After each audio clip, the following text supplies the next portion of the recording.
Assalamualaikum warahmatullahi wabarakatuh. Halo, selamat datang Sobat Itats. Kita ini ada di sebuah acara di YouTube channel Institut Teknologi Aditama Surabaya. Namanya Podcast Ita. Nah, disclaimer dulu, di sini kita semua sudah sesuai dengan protokol kesehatan, jadi kita mohon izin untuk membuka masker. Oke. Kita ada sebutan nih buat pendengar setia podcast ITAS, namanya itu Sobat IOCast. Jadi untuk ke depan kita manggil teman-teman Sobat IOCast. IOCast itu dari ITAS Podcast, atau biasanya kita kan teknik, biasanya identik dengan input dan output. Nah jadinya IO gitu. Oh ya, kenalin, aku Syadida. Hari ini aku nggak sendirian, aku ditemenin dua dosen kece dari teknik mesin, Ibu Zain dan Bapak Desmas. Halo. Hai, oke. Iya tadi. Oke, boleh nih dikenalin dulu. Oke. Ya, perkenalkan, nama saya Desmas. Ya, saya mengajar di Teknik Mesin ITAT. Bidang keahlian saya mekatronika dan sistem kontrol. Saya lebih banyak meneliti terkait kendaraan dan juga robotika yang itu. Oke, saya ya sekarang. Boleh. Hai Sobat IOCast, nama saya Zainila Hulhaq. Saya pengajar di ITATS jurusan Teknik Mesin. Riset saya saat ini banyak bergelut di bidang renewable energy. Jadi nanti kalau teman-teman IOCast gabung ke ITATS, nanti teman-teman bakal ketemu saya di mata kuliah yang kayak energi surya. Terus habis itu nanti ada wind turbine. Terus nanti teman-teman sama saya juga belajar masalah perpindahan panas dan lain sebagainya. Jadi salam kenal. Oke, kalau boleh tahu Bapak dan Ibu ini asalnya dari mana ya? Kalau saya dari Madiun, saya Kota Pecel. Oh. Iya. Agung kalau saya Kak gitu. Masih lumayan satu arah ya, deket kalau dari Surabaya gitu Iya. ya. Tadi ngomong-ngomong kan sudah bicara tentang fokus bidangnya nih.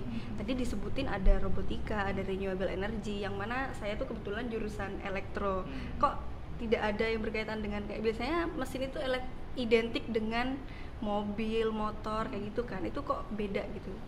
Ya, kalau sebenarnya kita lihat ke perubahannya ya, bahwa sebenarnya mesin itu tidak melulu dengan berkaitan dengan oil, dengan minyak, oli, dan segala sesuatu yang mungkin dilihat orang seperti kotor seperti itu. Tapi enggak, tapi kita lihat aja ada banyak perubahan gitu ya. Kalau kita pengen lihat, kalau mungkin Sobat IOCast suka lihat balapan itu kan, di pedok kendaraan itu sekarang sudah bersih-bersih dan orang lebih cenderung memakai komputer sekarang. Nah, harusnya mahasiswa teknik mesin juga harus familiar nanti dengan perangkat elektronika yang lain, itu juga harus familiar. Memang bukan sebagai ahli, tetapi dia memanfaatkan dari elektronika itu menjadi bagian mesin seperti itu. Mungkin karena itu juga ternyata di mesin nggak cuma isi cowok aja ya, ada ceweknya juga. Ya, itu betul. Tambahannya supaya ada estetikanya. Iya benar. Dulu tuh pertama kali masuk mesin Pak, saya tuh kaget. Kok yang dipelajari? Pertamanya kan shock ya Kak, kan aku cewek, masuk mesin nggak ngerti gearbox apa, nggak ngerti sama sekali. Terus tiba-tiba oh ternyata beda banget sama apa yang kita bayangkan. Jadi memang core-nya mesin itu kan di transmisinya harusnya gitu. Apapun yang ada hubungannya sama transmisi itu kita pelajari. Jadi nggak cuma kita suruh ganti oli doang ternyata gitu.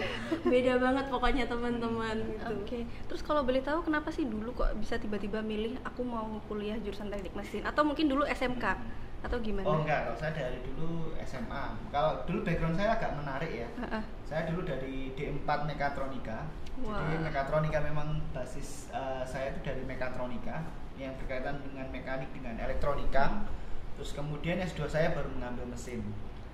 Jadi seperti itu. Jadi memang saya ingin mengembangkan suatu ya nanti ya itu tadi tentang kendaraan, di mana kendaraan itu enggak hanya punya penggerak pembakaran dalam, tetapi bagaimana kendaraan itu bisa digerakkan sesuatu yang lain. Targetnya sih sederhana, bagaimana kendaraan itu bisa sampai ke tempat tujuan tanpa supir sebenarnya. Terus saya mau masuk sampai ke sana, cuma itu masih jauh. Autopilot gitu ya, berarti. Ya, Waduh. betul. Berarti kalau misalkan nggak ada supirnya kayak hantu gitu ya? Iya. Kendaraan hantu. Jadi kita lebih aman karena gini, hampir 40% itu kecelakaan disebabkan karena human error. Iya benar. dengan kita autopilot, dengan sistem semua ada jalurnya sendiri-sendiri, semua akan jadi lebih aman. Iya, benar seperti itu juga. sih. Iya. Kalau dari ibu sendiri gimana tuh ceritanya, kan cewek nih ya, Iya. bisa tiba-tiba nyasar di teknik mesin gitu. Hampir sama kayak sebagian cewek yang masuk ke mesin nih kak. Kalau jadi aku disuruh mamanya gitu. Jadi waktu Oh, iya, masuk tuh Kak? iya pak, nggak tahu. Awalnya tuh kan ya biasalah, kalau cewek kan maunya kayak ke yang feminim Iya, ya, FK iya. atau apa. Tiba-tiba tuh mamaku tuh kak itu kayak gimana kalau kamu masuk mesin tuh kayak hah apa gitu. Jadi sempet tahun-tahun pertama tuh kayak kenapa aku ada di sini gitu. Tapi ternyata waktu kita udah tahu apa yang kita geluti itu di mesin kayak oh ternyata ini aku banget gitu. Oh aku ngerti nih semuanya, nggak kayak yang kita bayangin harus yang oli terus apa benerin AC pak. Dulu Iya, pikir iya, pas iya. aku suruh benerin AC, ternyata nggak gitu teman-teman, beda banget gitu. Ternyata setelah nyemplung basah beneran tuh malah seru gitu ya. Seru banget gitu, karena ternyata aku pikir kan dulu aku kan di renewable ya kak ya, pikirku oh itu kayaknya anak elektro deh. Ternyata kuliah tuh nggak kayak gitu teman-teman. Jadi ternyata semuanya tuh mix up, satu kesatuan. Jadi apa yang kita pelajari di mesin itu bisa jadi ada hubungannya dengan elektro, ada hubungan dengan industri, dan itu lebih kompleks dari yang kita bayangkan gitu. Jadi kita kalau semisal ada acara gitu sering ada kolaborasi gitu ya Bu ya. Yes, itu lebih seru lagi, bener nggak pak? Untuk selama ini kan di teknik mesin ada nggak hal yang disukai dan yang tidak disukai dari belajar di teknik mesin gitu kak? Ada sponsor. Pasti ada suka dukanya dong kayak gitu. Ya kalau di teknik mesin itu enaknya kita hampir semua itu belajar dengan sesuatu yang bisa kita lihat ya. Oh banyak prakteknya gitu. Ya bisa seperti itu, bisa dikatakan seperti itu. Tapi gini, beda dengan jurusan lain ya. Kita mau bongkar apapun nggak masalah kan, dengan teknik mesin. Kita mau bongkar apapun bisa nggak masalah. Nah, masalah pasang nanti dulu, kita belakangan. Jadi kita seneng akhirnya apa? Oh mahasiswa atau calon mahasiswa atau siapapun yang ingin coba bongkar-bongkar ya belajar di mesin ini lebih menarik gitu. Pasangnya nanti dulu ya. Pasangnya nanti dulu, kita sambil belajar gitu ya. Nah itu menariknya, dan ketika ada sesuatu yang baru itu mesin juga harus lebih adaptif. Nah itu yang sebenarnya yang menarik di mesin itu, apapun yang menjadi masalah, mesin itu harus adaptif seperti itu, harus selalu mau berkembang. Dan saya lihat di teknik mesin ITAT itu dosennya semua itu mau seperti itu, dan ketika belajar ada perubahan ilmu baru masuk itu semakin menarik. Nah yang nggak menariknya adalah kalau teman-teman ini melihat atau apa, terutama yang nggak suka matematika, nah itu jadi momoknya. Nah ini yang jadi permasalahan. Tapi ya mau nggak mau, kalau mau belajar di mesin ya harus belajar matematika. Tetapi ya inilah PR kita bersama, bagaimana matematika ini nanti bisa dijelaskan semenarik mungkin. Ini yang jadi juga concern buat dosen-dosen di mesin juga, bagaimana matematika ini bisa dijelaskan lebih mudah dan membuat mahasiswa itu lebih menarik seperti itu. Lebih menyukai dan lebih betah di Ya, kelas. betul.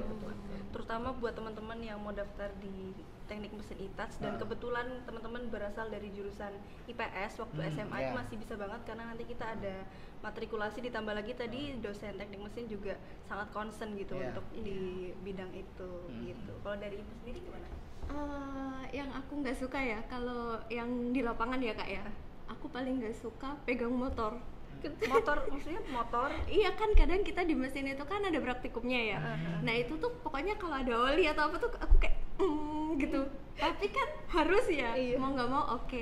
Tapi mungkin kita bisa tuh nggak konsen di situ gitu. Misalnya saya konsennya sekarang ke motor pembakaran dalam tuh ke desainnya. Jadi kayak kita desain bor, terus habis itu piston, ruang bakar, itu ternyata bisa gitu. Tapi secara kehidupan nyata aku nggak suka pegang olinya gitu. Kalau yang disuka sih aku paling suka sama fluida. Fluida? Iya. Fluida itu Nah, apa? oli lah fluida. Iya juga ya Pak ya. Lebih ke energi terbarukan. Jadi kadang aku kalau ke anak-anak tuh aku bilang mesin tuh kayak avatar gitu. Kenapa? Karena di sini ada 4 elemen nih. Gitu, ada elemen air, ada angin, ada api, sama tanah. Nah, yang dimaksud tanah itu di kehidupanku tuh kayak material kan kita juga ada Iya, material iya, ya Pak ya. benar. Itu kan teman-teman nanti bakal berkutat dengan benda-benda apa ya, material-material yang dibikin lebih strength atau lebih lentur disesuaikan dengan kebutuhan dari pasar kayak gitu kan. Nah terus kalau misalnya air sama angin nih, ini kesukaanku nih karena kita menciptakan energi baru tuh dari situ. Jadi kayak kita ada renewable energy, itu satu. Yang kedua kan nggak kotor Kak, jadi aku suka. Oh iya benar. Kalau api itu menurutku itu yang motor pembakaran dalam gitu, aku masih agak megang sih itu kayak, tapi asal nggak pegang olinya itu tadi Pak, asal nggak pegang olinya. Yeah. Tapi itu kan gimana kita menghasilkan energi dari pembakaran. Nah di situ ada api, itu masuk banget tuh cerita Avatar di situ. Iya. Inovasinya ada yang renewable energy, terus tadi autopilot. Inovasi yang perkembangan kayak ada sekarang seperti mobil listrik dan seperti itu juga termasuk bagian dari perkembangan teknik mesin ya Pak? Iya, betul sekali. Jadi ini trennya ya, maksudnya gini. Jadi ini sesuatu yang kayak keniscayaan. Semua mobil akan bergerak ke kendaraan listrik. Tapi memang masih beberapa ada isu yang masih perlu kita amati lagi ya. Kan sebenarnya kalau kendaraan listrik itu yang saya amati, yang saya pelajari itu ada dua permasalahan ya. Yang pertama itu terkait jarak tempuh sama waktu chargingnya, waktu pengisi isi ulangnya, itu yang jadi masalah sebenarnya. Itu yang masih perlu research yang lebih dalam kalau kita ngomong ke hanya mobil listrik. Ya itu dulu saja. Ya, nanti kalau ada pertanyaan lain tuh nanti Pak, pasti banyak banget.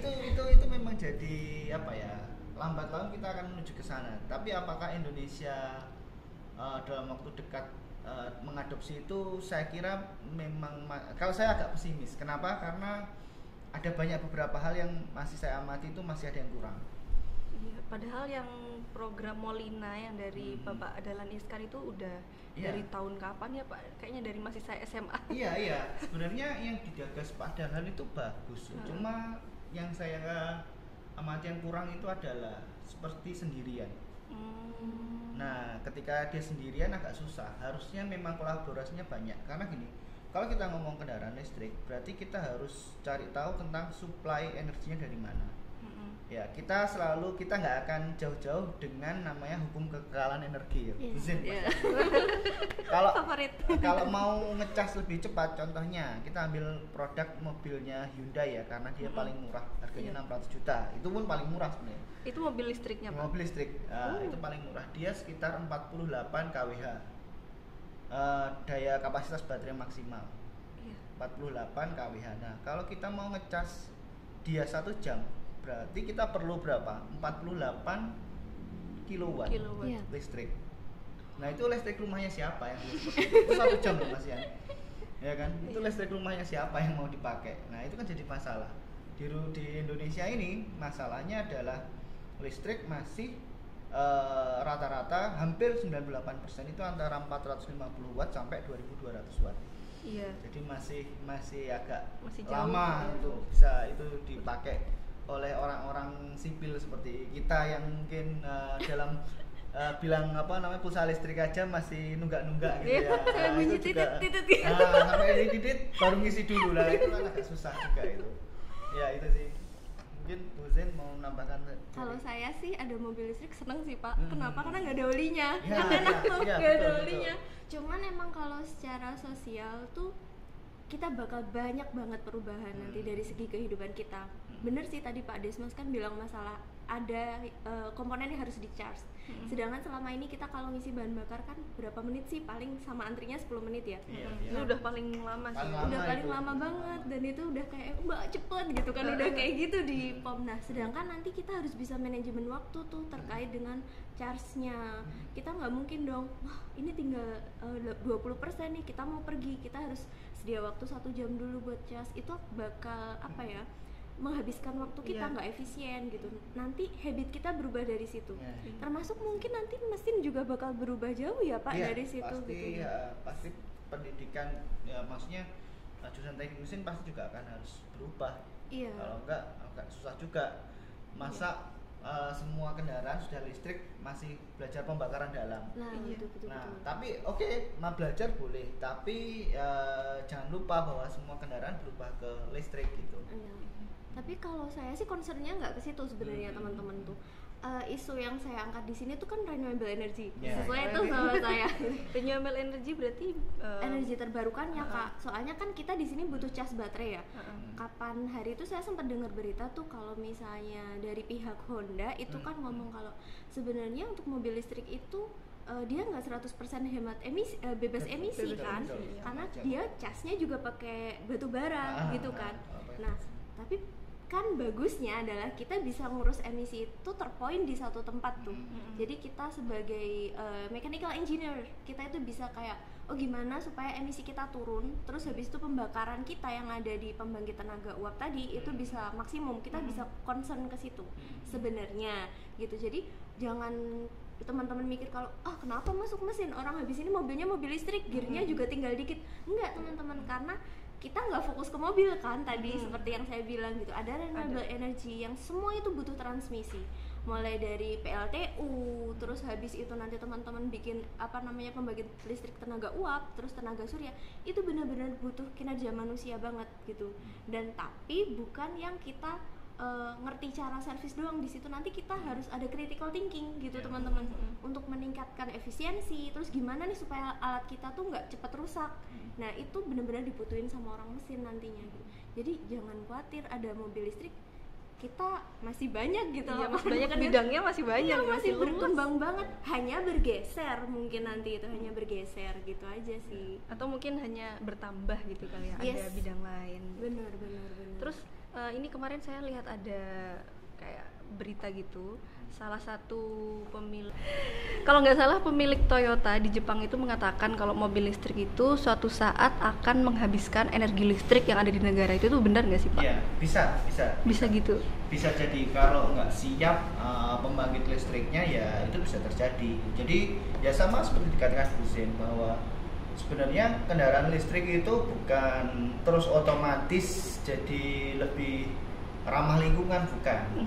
Sekali lagi bahwa ya itu tadi kita masuk lagi ke hukum kekekalan energi ya. Semakin banyak kita pakai energi, berarti kan semakin banyak daya yang kita perlukan.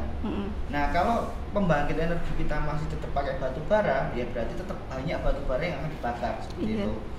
Jadi yang dikatakan memang benar, bisa seperti itu. Tetapi kalau kita nggak melihat ya seperti tadi yang sampaikan Bu Zen tadi, kalau kita nggak memfokuskan satu hal, contohnya di kota di mana orang banyak tinggal di sini, kalau semua masih pakai pembakaran dalam, ya polusi tetap ada di mana-mana. Berbeda kalau kita ini semua di kota pakai mobil listrik, nah lalu pembangkitnya agak menjauh gitu ya. Nah di kota akan jauh lebih sehat lingkungannya.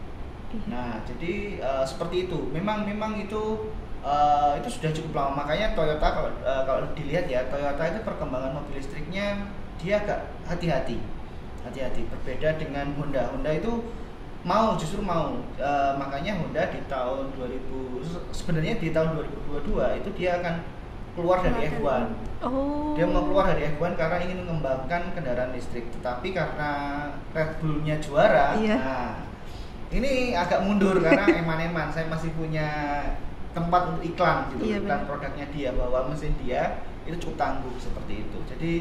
Jadi ya setiap orang itu pasti punya pendapat masing-masing. Sedangkan Elon Musk dia ingin semua harus listrik dulu. Iya, meskipun pelan-pelan gitu ya. Iya, dia pengen langsung listrik. Tetapi yang menarik di produknya Tesla adalah di mana listrik itu tidak hanya menjadi kendaraan. Nah, ini yang berbeda.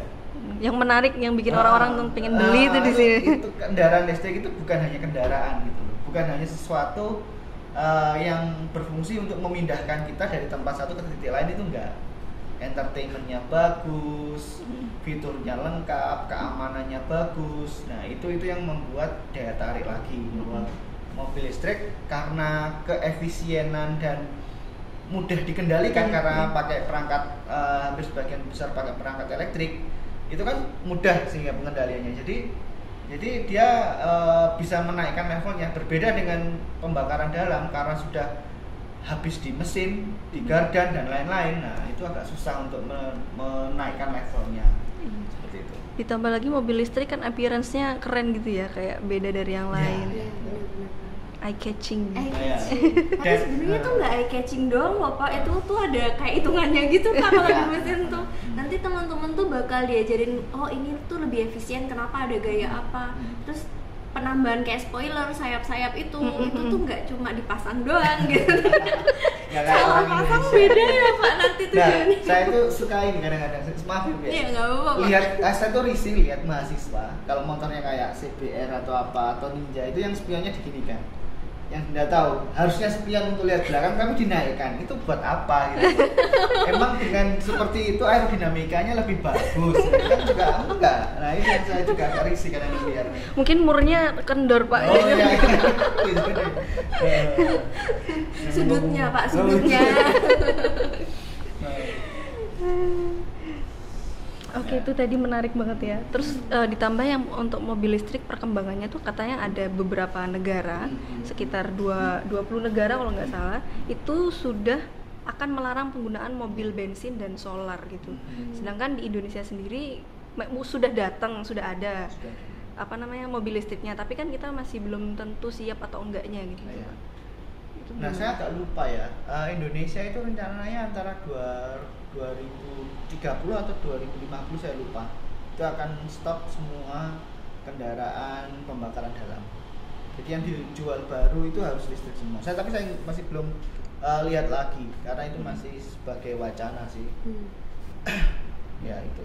Kalau saya ngelihatnya mungkin buat Indonesia ya Mbak, bukan apa ya, bukan pesimis enggak, cuma karena kita itu jumlah populasinya banyak dan memang sampai saat ini aja mungkin kalau saya ya Pak, kan saya dari desa ya, itu mama saya tuh kalau mau pembelajaran jarak jauh tuh masih bingung internet. Nah itu baru internet ya Kak ya.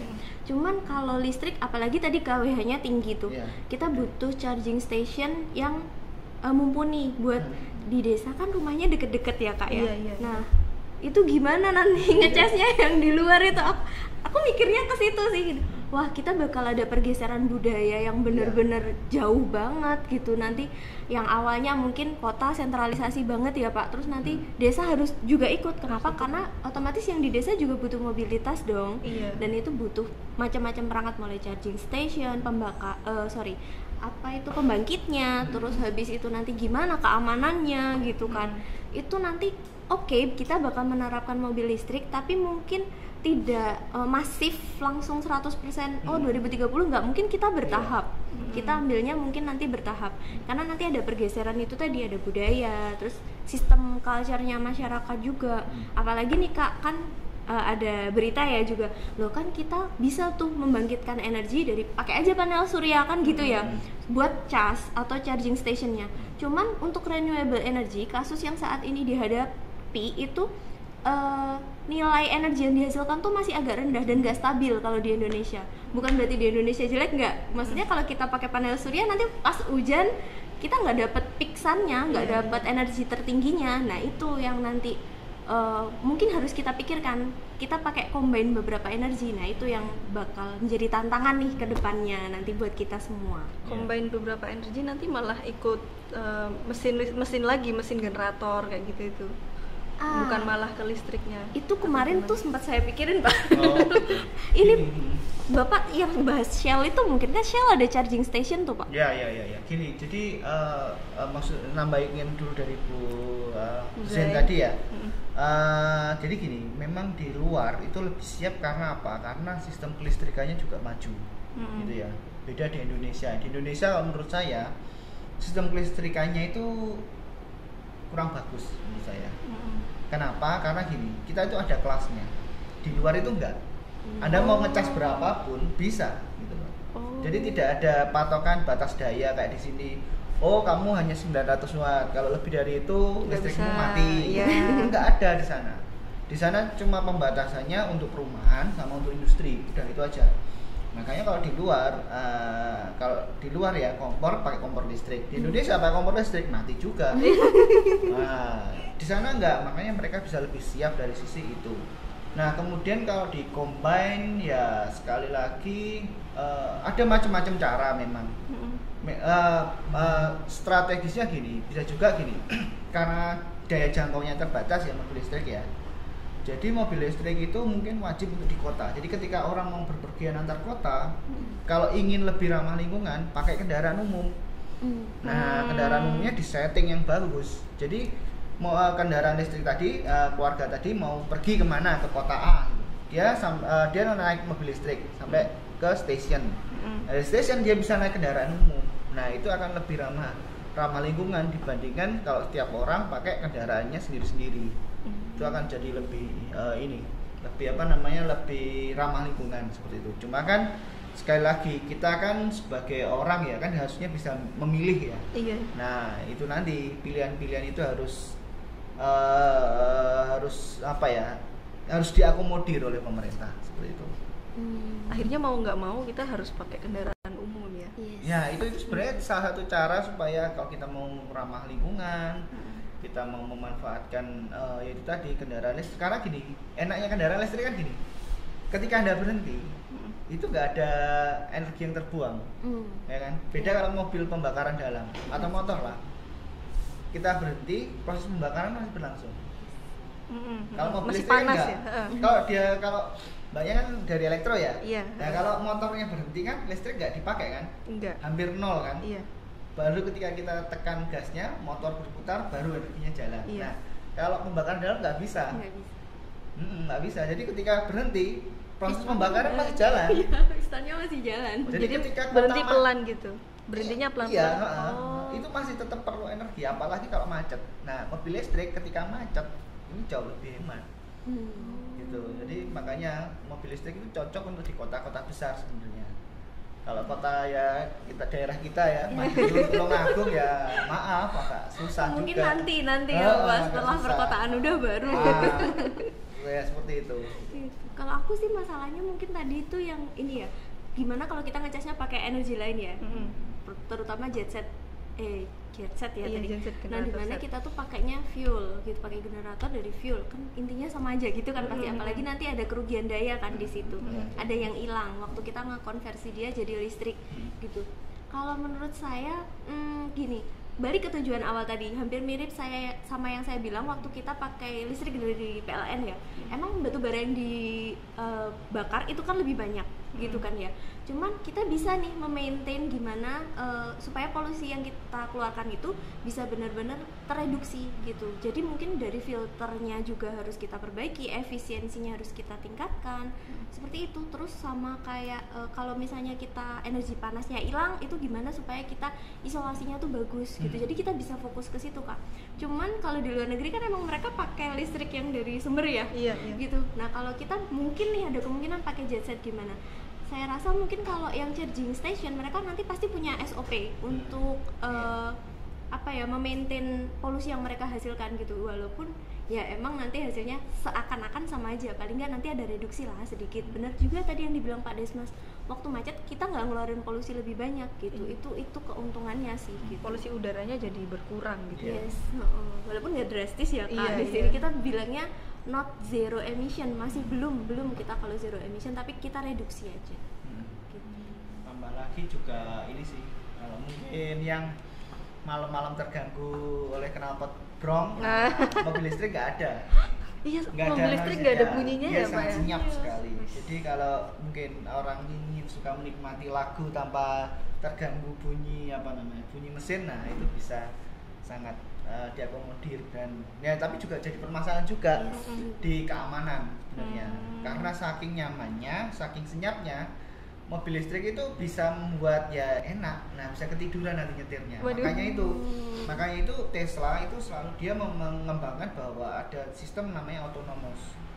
Nah itu juga ada, tapi gini, sistem autonomous itu ada levelnya ya. Kalau saya teliti itu Tesla masih di level 3. Nanti kalau sudah masuk level 5, full orang itu nggak perlu pegang setir. Nah level 3 ini masih perlu untuk pegang setir dia. Tapi ya itu kalau dia ngantuk atau apa, kendaraan itu yang langsung take off gitu. Take off sendiri. Jadi tapi itu pun harus dibatasi di Tesla. Jadi dia nggak dalam waktu lama itu nggak bisa dia. Karena ya itu sistem keamanannya masih belum maksimal karena masih ada kasus di mana Tesla waktu orang mengaktifkan autonomous itu juga ada kecelakaan seperti itu. Masih butuh perkembangan Iya, lain gitu ya. Tapi saya khawatir juga loh Pak, nanti jangan-jangan nggak ada suara yang kita nggak tahu di belakang. Nah, ya itu Oh, iya. benar. Nah itu juga. bahaya juga. Nah itu juga gitu juga. Jadi bahkan yang lucu itu ya itu ada punyanya Mercedes kalau nggak salah. Mobil listriknya itu sampai dipasangi sound system untuk menghasilkan suara mesin seperti suara mesin seperti itu. supaya orang-orang sekitar tuh tahu bahwa di belakangnya itu ada kendaraan. Ada mobil. Ternyata kita ngurangin polusi suara ada kekurangannya juga ya. Orang jadi nggak aware gitu. Karena ya itu tadi ada perbedaan Bu. Iya. Yang awalnya mau jalan itu selalu bising, itu tenang. Tiba-tiba disenggol dari belakang. Wah itu bahaya juga ya. Nah itu. Ya. Tapi kita suatu saat nanti yang 2030 atau 2050 ketika semua kendaraan sudah listrik, kayak mobil atau mungkin motor juga listrik, kita pasti bakal kangen suara brem Ya, gitu ya. betul. Udah bakal gak ada lagi ya Pak ya? Betul. Nggak apa-apa kan tadi bisa di-download suara. Iya. Tapi beda Bu, beda. Feel ininya loh beda gitu ya. Ini kayak gini loh, kayak orang kan sekarang kan musik digital ya. Iya. Tapi masih ada orang yang masih suka dengan suara piringan hitam. Iya. Iya. Tapi itu kalangan ya, yang sultan sih yang kaya kan ingin menikmati lebih enak dia pakai piringan hitam. Nah, ini sama. Kita mungkin juga tetap kangen gitu loh. Iya juga ya. Kangen, tapi ya itu beda. Yang penting tetap hati-hati di jalan. Apapun kendaraannya. Apapun kendaraannya Iya, bener. betul. Terus kita sebagai anak bangsa kan sudah melihat banyak hiruk-pikuk transformasi dari mobil konvensional bensin solar ke atau apa tadi mesin dalam Pembakaran dalam ke transformasi ke mesin mobil listrik kayak gitu. Terus kita sebagai anak bangsa sendiri apakah kita cuma nonton aja atau ada sesuatu yang harus kita lakukan gitu? Nah yaitu gini, memang kalau saya amati memang perlu ada konsorsium yang besar di mana Indonesia juga harus perlu punya perusahaan berbasis otomotif kendaraan listrik. Itu harus ada. Kalau enggak nanti kita juga jadi sasaran pasar lagi. Ya kita lihat Toyota, Honda, itu kan merek luar sebenarnya. Iya. Nah, jangan sampai ini terjadi gitu loh. Kita sudah ketinggalan di pembakaran dalam. Orang Indonesia, perusahaan yang mobil di Indonesia itu nggak ada. Pabrikan dari merek Indonesia itu nggak ada. Semua kan dari Jepang, Eropa ataupun Amerika. Nah, ini jangan sampai terlambat lagi. Jadi memang perlu ada konsorsium yang besar di mana fokus untuk mengembangkan kendaraan listrik. Memang yang dicanangkan waktu Pak Dahlan itu bagus, tapi itu kan sendirian. Nah, makanya ini perlu konsorsium yang besar. Baik dari kampus, BUMN, negara itu ikut supaya ini ada. Ya, kita kangen lah Indonesia punya merek sendiri gitu. Iya. Jangan sampai mereknya ya Toyota lagi, Honda lagi, atau Mercedes atau Tesla. Kita punya merek sendiri. Nah, itu harusnya ada. Nah, saya belum melihat itu seperti itu. Jadi ya diharapkan itu ada.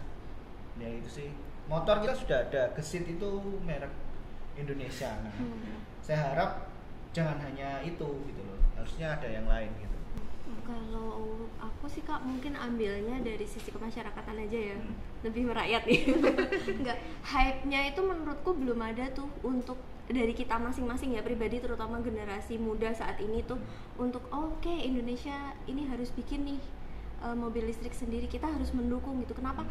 Kalau dilihat dari mindset kita aja branded sama yang Indonesia sama enggak ya, kita tuh kebanyakan masih ambil yang dari luar gitu. Itu kita harus dari awal tuh, dari generasi muda sekarang, teman-teman yang mau kuliah tuh nanti harus punya mindset, oh aku harus bisa ngembangkan ini, harus bisa ngembangkan ini, aku harus ikut terjun tuh di industri ini gitu. Jadi nggak cuma menonton atau enggak, kalau pemerintah udah bilang oke, kita harus ikut, tapi kalau kitanya sebagai generasi Yeah. muda nggak mempersiapkan itu kan agak sulit juga gitu.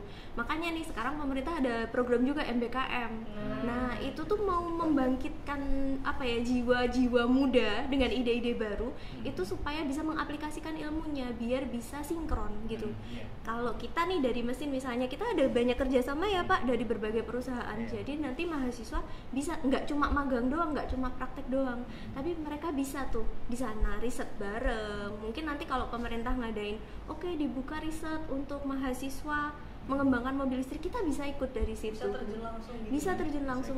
Dan harapannya begitu mahasiswa lulus nanti, misalnya teman-teman lulus dari ITATS itu bisa langsung tahu, oh arah risetku ke sana, aku mau kerja di sana, aku suka ini gitu. Kita harus suka hal itu terlebih dahulu dan percaya gitu kalau kita bisa mengembangkan itu. Kalau dari aku gitu sih. Iya. Ya sih memang perlu ya, mahasiswa itu ya itu tadi, terutama mahasiswa mesin ya, nanti jangan karena mesin pembakaran dalamnya mau hilang Iya. terus ganti mesin listrik jadi malas semangat belajar, malas Iya. belajarnya hilang. Tapi justru harus ditingkatkan gitu loh. Betul. Justru harus lebih semangat karena ya sekali lagi perubahan ini kan akan mengubah banyak hal gitu. Ketika ketika kendaraan mau shifting ke ke listrik, kalau nggak siap-siap dia akan hilang gitu. Betul. Nasibnya akan habis gitu ya. Ketinggalan juga. Iya, pasti akan ketinggalan. Jadi kita harus siap-siap gitu. Ketinggalan lagi gitu. Nah, jangan sampai itu. Nah, kita sebenarnya Indonesia kan sudah pegang ini nikelnya kan. Nah, nikelnya itu sebagai salah satu bahan dipakai untuk baterai. Nah, kita sudah pegang itu gitu loh. Jangan sampai kartu as yang sudah dipegang ini kita keluarkan terlebih dahulu terlalu cepat. Kita harus memainkan dulu yang cantik supaya apa? Supaya ya kita punya produk sendiri asli Indonesia, mobil listrik asli Indonesia. Gitu. Apakah Molina akan terwujud atau tidak? Nah, atau mungkin saya ada nggak versi tahu. lainnya juga Nah, gitu nggak kan tahu. ya. Seharapan saya sih ada. Mhm. Tapi ya itu yang menggerakkan itu harusnya mulai dari mahasiswa memang. Ya, mahasiswa lalu kampus saling kerjasama, disokong BUMN. Nah, Wah, itu udah paling mantap. Pasti akan ada. Apakah ada pertanyaan dari teman-teman di Instagram? Oke. Ivy, bagaimana perkembangan mesin bahan bakar menghadapi tren IV? Ini yang tadi ya Pak sebenarnya. EV itu apa ya, Bu? Electric vehicle. Oh. Electric vehicle. Dari siapa nih? Nah, kalau saya ini seperti akan trennya electronic vehicle akan naik, lalu mesin bakar akan turun lama-kelamaan.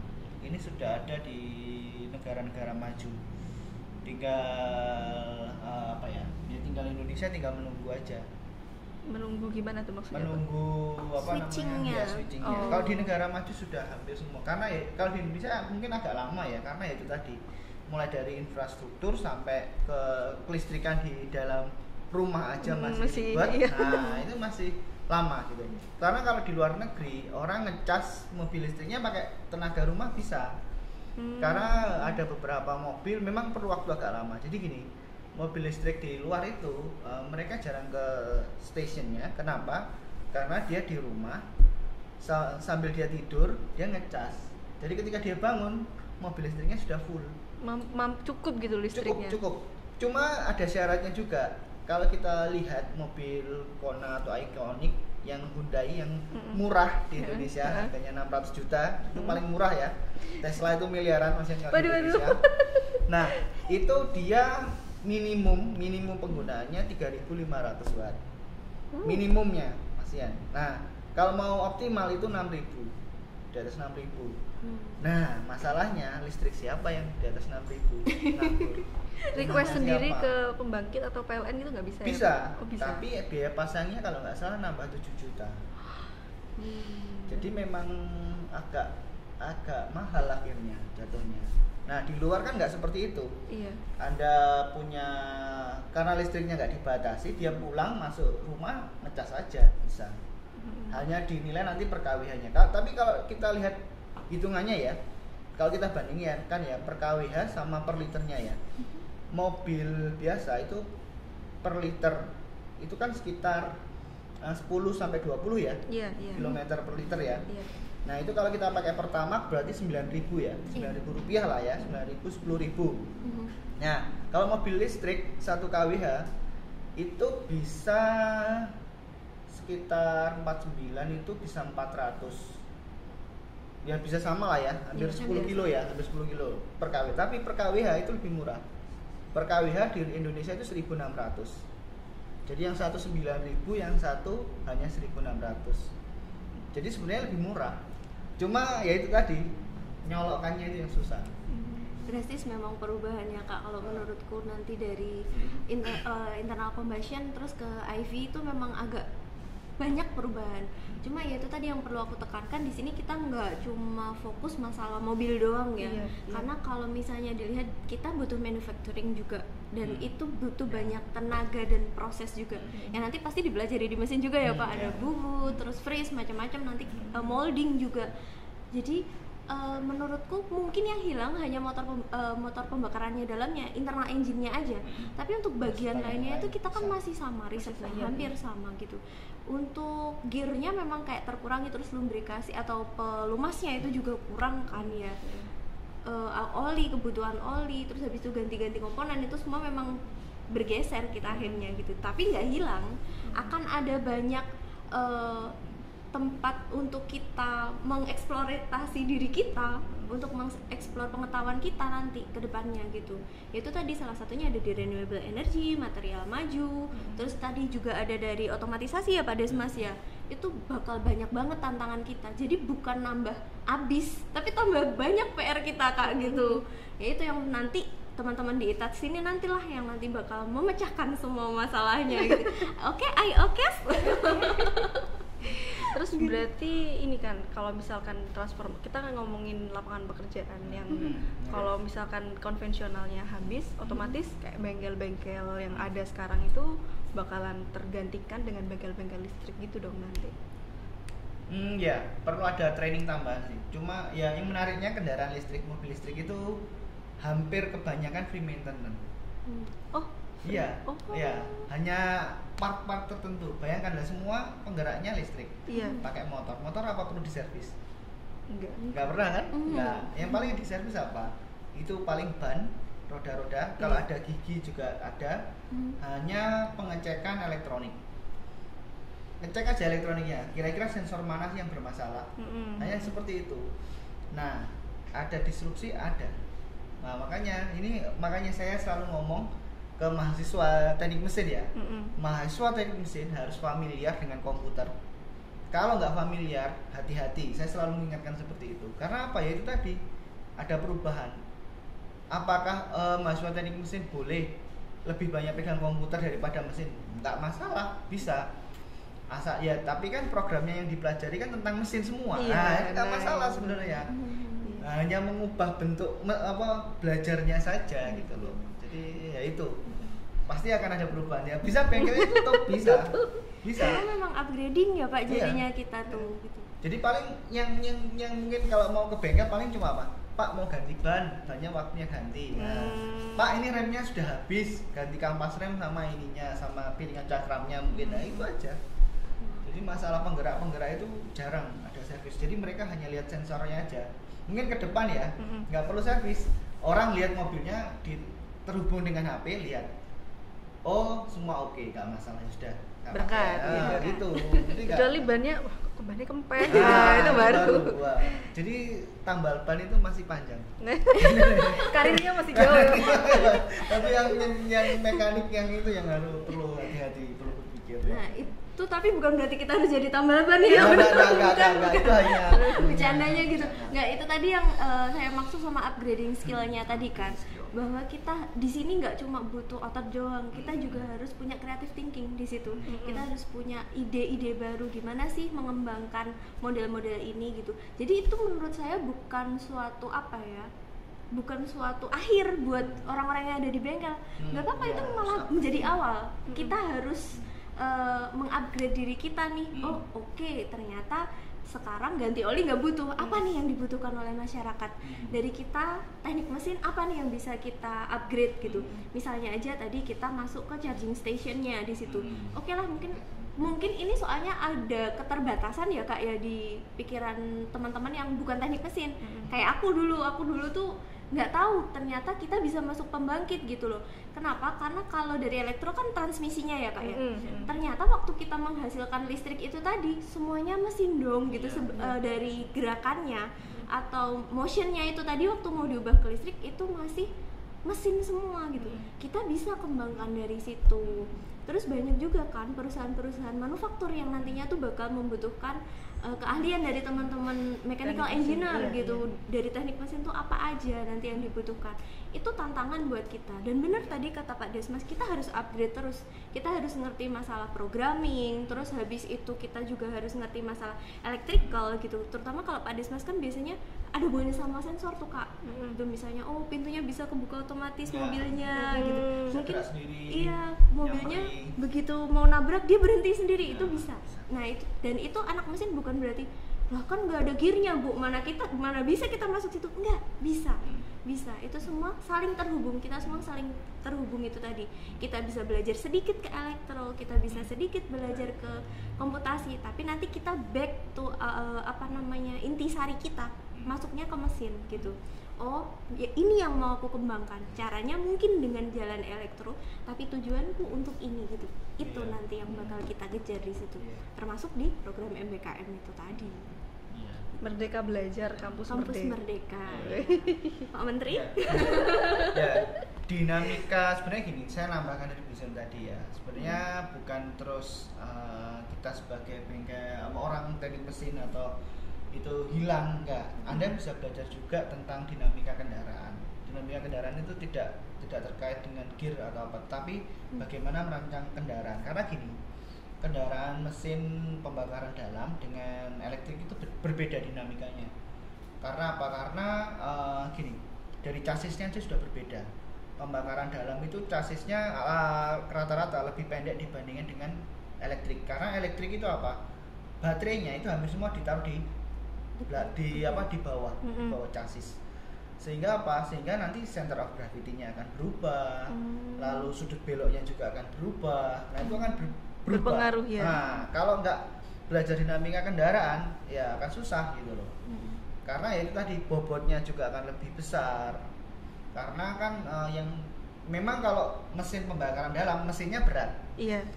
Kalau mesin di elektrik itu ringan karena motor kan ringan, motor listrik kan ringan. Tetapi baterainya yang berat. Berat. Nah, ketika masa bertambah, dinamika kendaraan juga akan berubah, ya itu. Jadi, dan yang menariknya juga gini, mesin listrik itu punya torsi yang besar, torsinya besar. Iya. Torsi itu ketika kendaraan berkendara dari 0 sampai 100 itu yang dihitung torsinya. Jadi kecepatan akselerasinya itu besar. Nah, ini menarik gitu. Jadi saya agak mengulang lagi ya. Iya, kalau kondisi macet atau justru apalagi di Indonesia kan masih banyak tanjakan-tanjakan ya. Iya.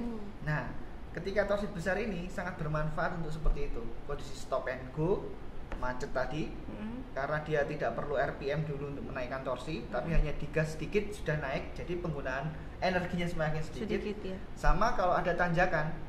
Nah, kalau mobil pembakaran dalam itu kan kita harus nyari RPM yang pas supaya torsinya pas, kita bisa naik. Iya. Mesin nggak perlu, tinggal remnya injak, gas sedikit sudah naik karena torsi awalnya sudah besar. Jadi itu pun harus orang mesin yang menghitung gitu loh. Torsinya berapa, lalu penempatannya bagaimana. Nah, itu seperti itu gitu. Jadi nggak semua terus hilang nggak. Termasuk saya mau komentar yang spion tadi pak. Oh iya. Tadi kan katanya spionnya gini ya. Padahal penempatan spion itu kalau teman-teman, saya nggak tahu juga itu ngawur apa nggak ya, spionnya bisa berdiri gitu. Tapi kalau kita pakai spion dengan sudut yang tepat, itu nanti koefisien liftnya itu naik. Jadi teman-teman kendaraannya bisa lebih cepat sebenarnya gitu loh. Bukan berarti biar keren 90 derajat, enggak buat ngaca diri sendiri enggak gitu. Jadi kita perlu ada hitungan tuh kak di situ.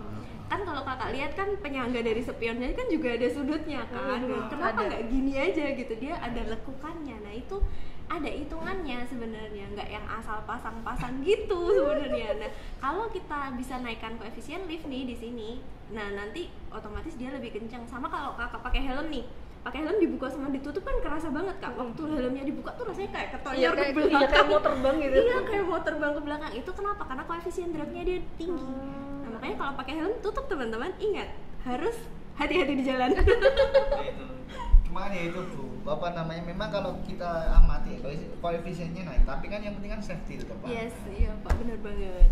Kamu naikkan koefisiennya naik mungkin 0,5% gitu. Iya, belakang nggak? Keselamatannya berkurang berapa persen. Nah itu yang saya kadang-kadang mikirnya gimana sih anak-anak.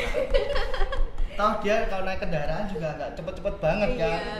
Kalau kan ini kan kalau koefisiennya naik kan kalau kecepatannya tinggi ya Bu ya. Iya, Kalau kecepatannya rendah kan ya nggak ngefek. Iya, benar.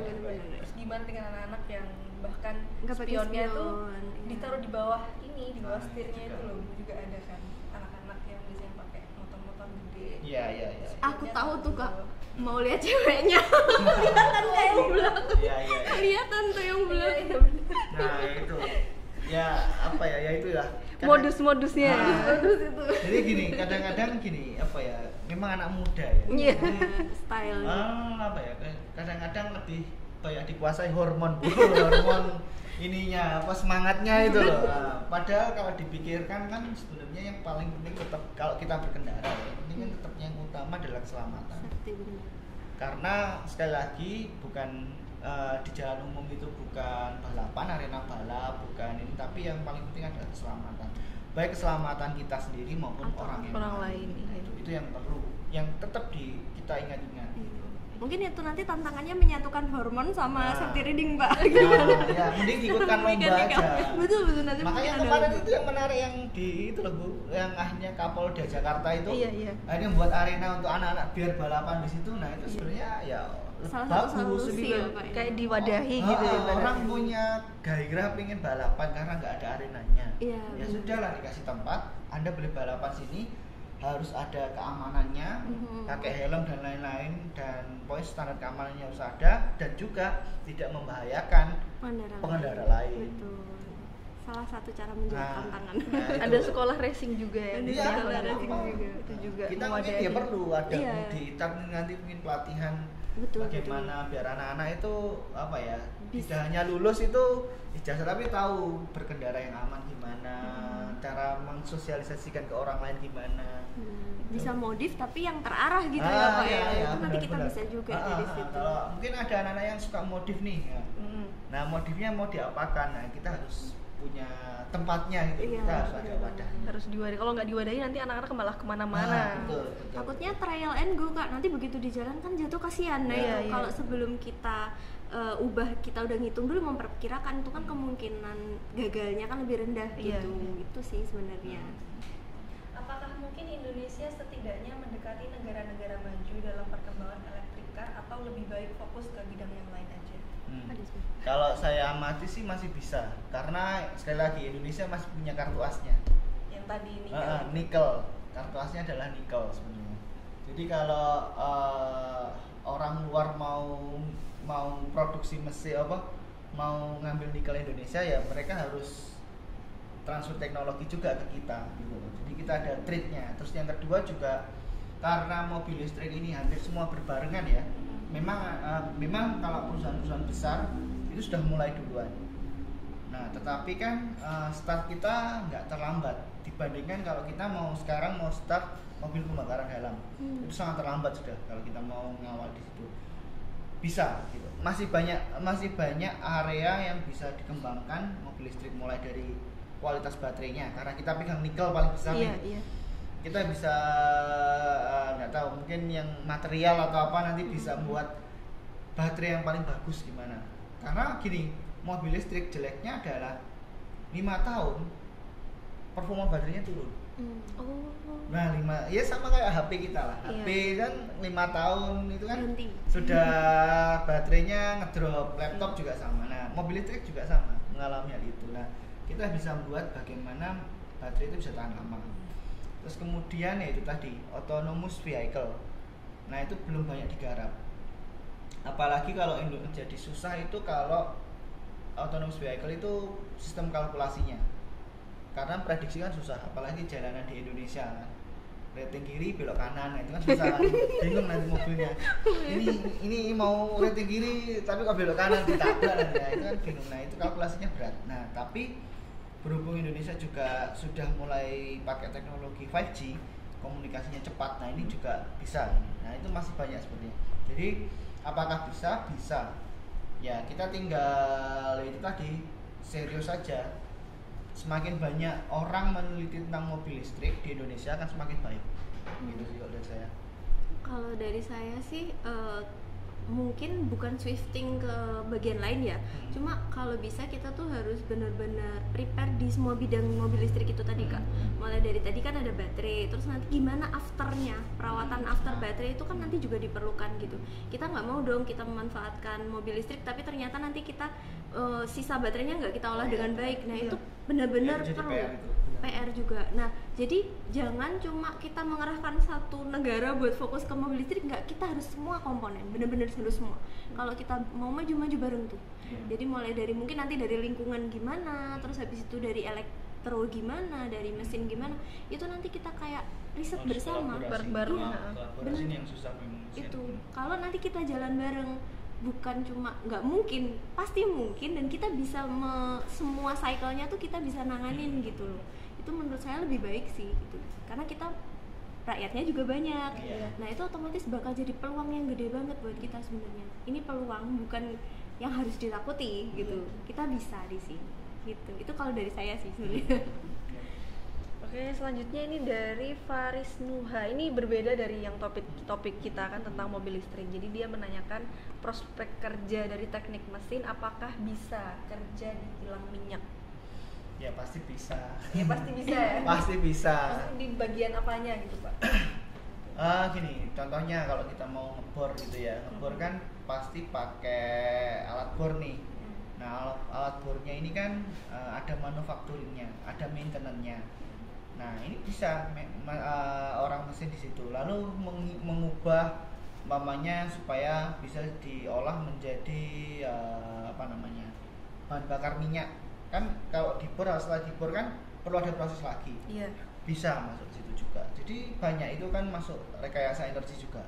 Bisa. Jadi mulai dari maintenance, produksi sampai nanti hasil akhir itu bisa orang mesin jadi nggak ada masalah saya kira. Iya, kalau aku mungkin agak panjang nih jawabannya. Agak panjang nih.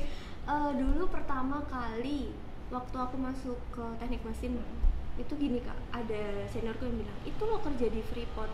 Aku kaget dong, lah bukannya itu tambang ya, kenapa jadi teknik mesin? Apa mungkin ini ya ngurusin alat beratnya? Pikirku tuh gitu, kayak kok kasar banget kayaknya gitu. Ternyata nggak cuma itu dong, beda banget sama apa yang aku pikirkan. Kita tuh sebagai anak teknik pada umumnya ya, terutama kalau di sini kan saya sebagai teknik mesin itu bisa masuk di semua lini menurut saya. Misalnya aja nih, jangankan ke pertambangan, kita masuk ke misalnya PDAM tuh bisa. Kenapa? Karena di situ kita mempelajari piping system juga di sini. Pipa. Iya, ada pipanya. Jadi kayak kenapa Bu? Itu kan tinggal masang doang, apa susahnya kan gitu. Enggak, ternyata nggak sesimpel itu teman-teman. Jadi nanti pas waktu di piping system itu teman-teman harus ngitung vibrasinya. Terus habis itu nyampe nggak nanti airnya itu ke tempat tujuan kita. Misalnya nih, ini teman-teman dari Pertamina ya, pengeboran tadi ya, ada minyak. Terus habis itu ini mau ke atas gimana nih, terus habis itu harus kita taruh tangki gitu. Itu kan kita perlu berapa pompa? Nggak mungkin dong nanti udah kita pasang habis itu ya nggak bisa ngalir. Wah itu kerugian negara. Lucu. Kalau air bisa tuh dibumpet dulu ya, kayak bisa ditutup dulu. Lah kalau minyak kan nggak bisa meledak gitu. Nanti makanya sebelum kita pasang kita perlu benar-benar perencanaan yang matang gitu. Ini saya yang paling sederhana aja, kayak teman-teman misalnya lagi bikin apartemen, kita kan mikirnya itu orang sipil gitu kan ya. Apartemen nggak sederhana Bu. Iya bener banget, nggak sesederhana itu, bener. Kenapa? Kita butuh orang sipil, habis itu buat listriknya orang elektro masuk, piping systemnya. Padahal piping system kan itu terutama yang paling penting ya. Kita butuh air conditioning, terus habis itu kita perlu air hangat, air dingin, itu aja. Belum nanti air limbah. Kalau kita cuci piring kan nggak mungkin kita ngangkat ke bawah tuh kan. Naik turun lagi. Terus kalau misalnya ini yang paling simpel tapi orang kadang jarang mikir nih Kak. kalau misalnya kita lagi mau cuci tangan, kalau airnya terlalu kenceng otomatis kan sakit ya di tangan kita.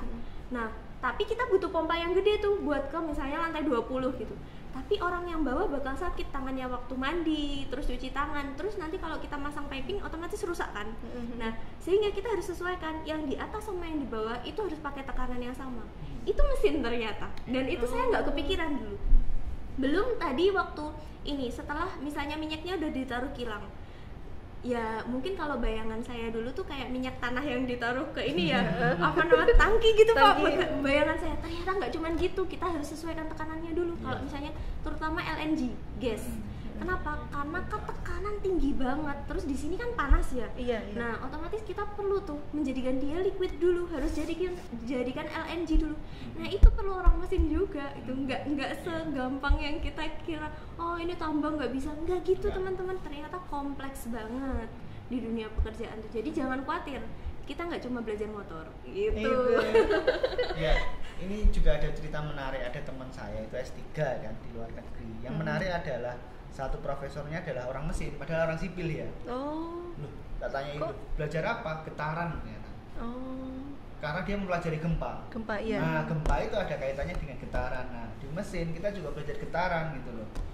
Jadi dia akhirnya ya belajar getarannya dinamika kendaraan gitu. Padahal sistem rancangannya untuk sipil, apartemen, untuk pembangunan dan lain-lain. Nah, jadi ya itu menariknya di mesin seperti itu. Kadang-kadang nggak yang dilihat itu cuma mesin, padahal sekali lagi mesin itu ya sesuatu yang bergerak, ya kita yang hitung gitu loh. Jadi ada yang bergerak, kita yang hitung gitu. Mekanika kan seperti itu. Bukan mesinnya, karena di Indonesia ngomongnya teknik mesin, orang lihatnya hanya mesin gitu. Padahal sesuatu yang bergerak, mekanika yang bergerak, ya orang teknik mesin yang orang teknik mesin. Betul. Gitu. Jadi ingat quote dosen saya dulu Kak. Apa tuh? Kalau misalnya oke, kalau kamu misalnya kerjanya jadi dokter atau apa, itu nanti yang meninggal satu kalau kamu salah gitu. Tapi kalau misalnya kamu di teknik, itu bisa yang meninggal banyak. Anggap aja sipil ya, mereka lagi bangun jembatan. Kalau misalnya kita salah masang angka keamanan, kan nanti bisa ambruk ya jembatannya. Yang meninggal banyak dong, itu nanti dosamu gitu. Dosen saya tuh bilang gitu. Jadi nanti saya harap kalau teman-teman udah niat nih mau terjun ke dunia teknik, mau masuk teknik mesin, itu benar-benar harus yang oke, aku mau belajar apapun, kita nggak pilih tebang pilih ya sama matkulnya apa. Aku sukanya ini, kita harus kayak gelas kosong tuh, nerima aja. Oh ini yang harus kita pelajari, semuanya itu pasti penting gitu buat kita nanti ke depannya. Gitu quote-nya. Gak usah pilih-pilih pelajaran gitu ya. Gak usah pilih-pilih matkul, nggak apa-apa. Nanti semuanya akan terlewati asal kita enjoy. Oke. Jadi itu tadi teman-teman perbincangan sama Bu Zain dan Pak Desmas. Oh ya, oke. Jadi teknik mesin itu memang mungkin sekarang kita topiknya tadi mobil listrik ya, tapi sebenarnya teknik mesin itu luas banget. Ada renewable energy, ada robotika, terus kemudian tadi teman-teman ada yang nanya mau kerja di kilang minyak, ada PLTU, Freeport, dan masih banyak lagi. Semuanya sangat sinkron gitu ya. Jadi buat teman-teman yang mau daftar teknik mesin pasti bakal belajar yang seru-seru kayak gitu ya. Oke, terima kasih sekian. Jangan lupa like, comment, dan subscribe di Institut Teknologi Aditama Surabaya YouTube channel. Dan sampai jumpa di episode selanjutnya. Dadah. Bye.